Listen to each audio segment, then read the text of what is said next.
জয় গুরু। আত্মজ্ঞান সন্ধান চ্যানেলে আপনাদের সবাইকে স্বাগত জানাই। নমস্কার।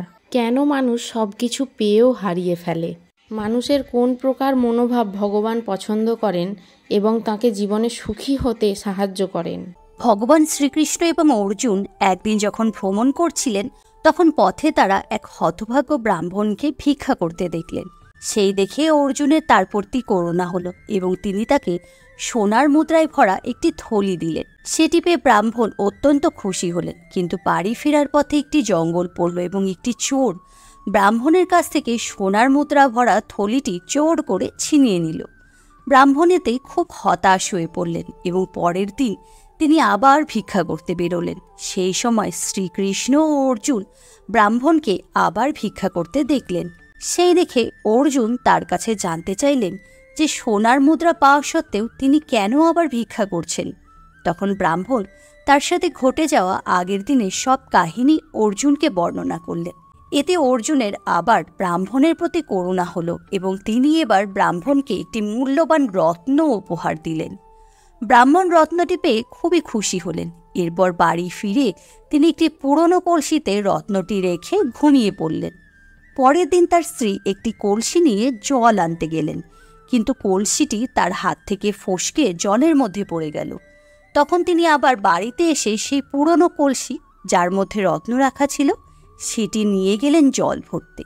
কিন্তু জল ভরার সময় কলসি থেকে সেই রত্নটি জলের মধ্যে পড়ে গেল।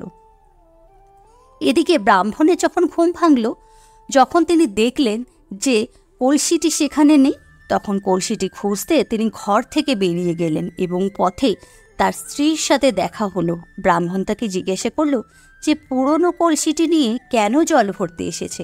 তার স্ত্রী তাকে জানালেন নতুন কলসিটি জলের মধ্যে পড়ে যাওয়ায় তিনি পুরনো কলসি নিয়ে জল ভরতে চান এবং তার মনে হয় যে কলসি থেকে কিছু একটা বেরিয়ে যেন জলের মধ্যে পড়ে গেল। এই কথা শুনে ব্রাহ্মণ খুবই হতাশ হয়ে পড়লেন এবং আবার পথে পথে ভিক্ষা করতে শুরু করলেন। ভিক্ষা করার সময় তার সাথে আবার শ্রীকৃষ্ণ এবং অর্জুনের দেখা হলো। অর্জুন তাকে দেখে জানতে চাইল যে রত্ন পাওয়া সত্ত্বেও সে আবার কেন ভিক্ষা করছে। ব্রাহ্মণ তখন তাকে রত্ন হারিয়ে যাওয়ার সমস্ত কাহিনী শোনালেন। অতঃপর অর্জুন শ্রীকৃষ্ণের কাছে গিয়ে বললেন, আমি মনে করি এই ব্রাহ্মণের ভাগ্যে ভিক্ষাবৃত্তি লেখা আছে, তাই আমি আর তাকে কোনো রকম সাহায্য করব না। এই কথা শুনে শ্রীকৃষ্ণ একটু মুচকি হেসে ব্রাহ্মণের কাছে গিয়ে 2 পয়সা দিলেন। এই দেখে অর্জুন কৃষ্ণকে জিজ্ঞাসা করলেন, হে প্রভু, আমার দেওয়া স্বর্ণ মুদ্রার থলি এবং মূল্যবান রত্ন যখন তার অবস্থার পরিবর্তন করতে পারল না, তাহলে আপনার দেয়া এই 2টি পয়সা তার ভাগ্যের কি পরিবর্তন হবে? শ্রীকৃষ্ণ অর্জুনকে বললেন, তুমি শুধু ওনার পেছনে যাও আর দেখো কি হয়। এদিকে ব্রাহ্মণ পয়সা 2টি পেয়ে ভাবছিলেন যে এই পয়সা দিয়ে তো একজনেরও পেট ভরার মতো কোনো খাবার হবে না, তবু কেন প্রভু তাকে এই সামান্য পয়সা দান করলেন? এসব কথা ভাবতে ভাবতে ব্রাহ্মণ যখন তার বাড়ির দিকে যাচ্ছিলেন, তখন তিনি দেখলেন একটি মাছ একজন জেলের জালে আটকা পড়ে নিজের প্রাণ বাঁচানোর জন্য আপ্রাণ চেষ্টা করছে। তখন ওই মাছের জন্য ব্রাহ্মণের করুণা হলো এবং তিনি ভাবলেন এই 2টি পয়সা খাবার কেনার জন্য যথেষ্ট নয়, তবে এই পয়সা দিয়ে তিনি এই প্রাণীটির প্রাণ বাঁচাতে পারবেন। তখন তিনি ওই পয়সা দিয়ে মাছটি কিনে নিলেন এবং তার কমণ্ডলুর জলের মধ্যে রেখে দিলেন। এরপর যখন তাকে জলে ছেড়ে দিতে যাবেন, তখন তিনি দেখলেন মাছটির গলায় কিছু আটকে আছে।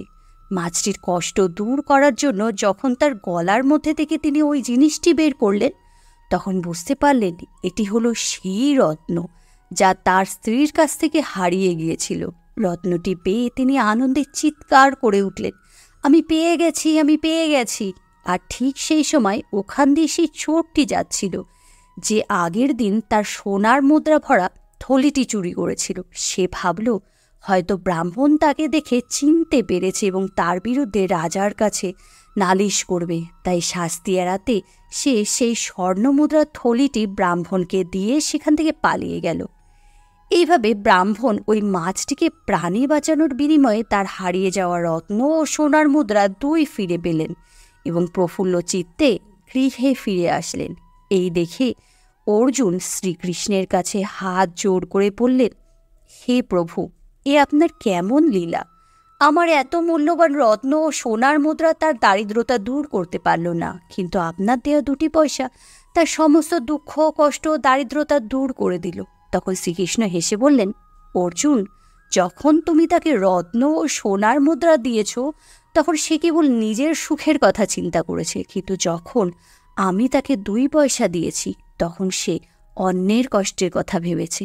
আসলে যখন আমরা নিজের কথা ভাবি তখন আমাদের সব কিছু আত্মকেন্দ্রিক হয়ে পড়ে, কিন্তু যখন আমরা অন্যের দুঃখ কষ্ট দূর করার কথা ভাবি তখন সেই কাজের মধ্যে দিয়ে আমরা ঈশ্বরের কার্য সম্পাদন করি, ঈশ্বরের সান্নিধ্য লাভ করি। নিঃস্বার্থভাবে যখন কোনো কিছু করা হয় তখনই ঈশ্বরের কৃপা আমাদের ওপর এসে পড়ে এবং আমরা জীবনে সুখী হতে পারি। পরোপকারী ব্যক্তির সাহায্য ভগবান সর্বদা করে থাকেন এবং ভগবান তাকে কোনো দুঃখ কষ্ট পেতে দেন না।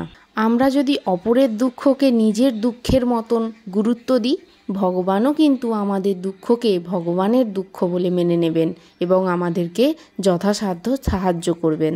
তখন আর কোনো রকম দুঃখ, কষ্ট, প্রতারণা সেই ব্যক্তিকে ছুঁতেও পারবে না। ধন্যবাদ।